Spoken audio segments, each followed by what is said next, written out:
So I'm the girl who married her high school sweetheart. In fact, I married the first person who asked me out. And that's how I found myself divorced and single for the first time in my late 20s. I'd never dated anyone before. I had no idea what I was doing. And Lizzo wasn't a thing, so I didn't have any self-esteem. I had no idea what I was supposed to do, and I was too embarrassed to ask my friends or, God forbid, my sister. So I ended up going out with and home with just about anyone who asked. That's how I ended up in an Uber, downtrodden, beaten down, and tired, on my way to yet another date with someone I was just barely attracted to. When I walked in, he was already sitting at the table, and he was ordering a beer. And I thought, I'm on time. He can see me walking towards him, but he's still gonna order this beer, okay. And I sit down and I think, let's just keep this going. And I start talking to him, and I say, so what do you do? And he says, he just came from an interview. Great, how did it go? And then he says, that bitch of an interviewer didn't know what she was talking about, so I had to tell her about herself. Red flag.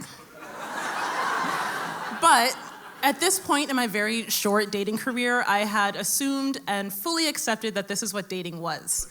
So I soldiered on. Food. Food would make things better. We ordered a couple of appetizers, and when the waiter brought the food to the table, the next thing my date did horrified me. As he went to take a sip of his beer, he brought the mug to his lips, and his pinky very aggressively popped out. I was horrified. I thought maybe he was joking, and I felt just a gurgle of self-esteem as I started to make light of it, and I said, oh, that's so funny. When did you start doing that? And he says, I don't know, but I can't stop. It's automatic. Okay. I was done. That was it. It wasn't the mansplaining in your interview. It wasn't the ordering a beer before I had a chance to sit down. This was it. I could never unsee that pinky. So I did something I'd wanted to do for my whole life, and I said, check please, to anyone who could hear me. And the waiter came in and grabbed the food and put it into go boxes. Despite the pinky popping, my date had the nerve to say, so where are we going? My place? And I was just kind of done. And I hadn't really said no very often up until this time. So I said, no, I'm gonna go home alone. And he says, you're not going home with me? He was completely shocked.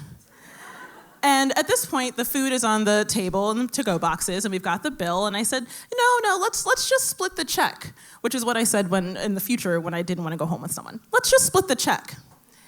And he says, but I didn't even eat half the food. He says this as he's clutching both to-go boxes to his chest.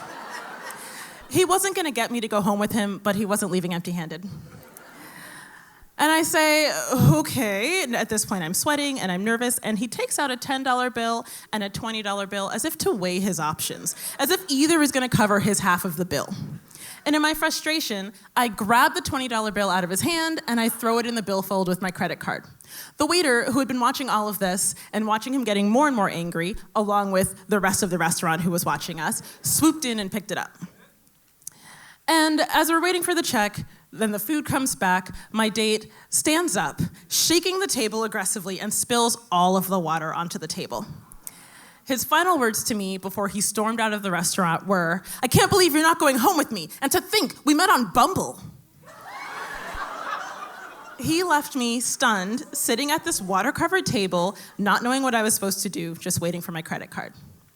When the waiter finally returned with my credit card, she said, that guy was a jerk. I'm so sorry. You didn't deserve that. We took his stuff off the bill. And she was right. I didn't deserve that. And in the weeks following that, I was definitely feeling more encouraged. And it helped that Lizzle started to become a thing, and I heard good as hell, so I had some self-esteem now. And eventually dating apps worked for me. And I met someone who all but had to beat me with a stick to go home alone. I didn't yell at him in disappointment, and he didn't pop his pinky when he drank. Thank you. Never gonna get it, never gonna get it, never gonna get it. Whoa, whoa, whoa, whoa! Never gonna get it, never gonna get it, never.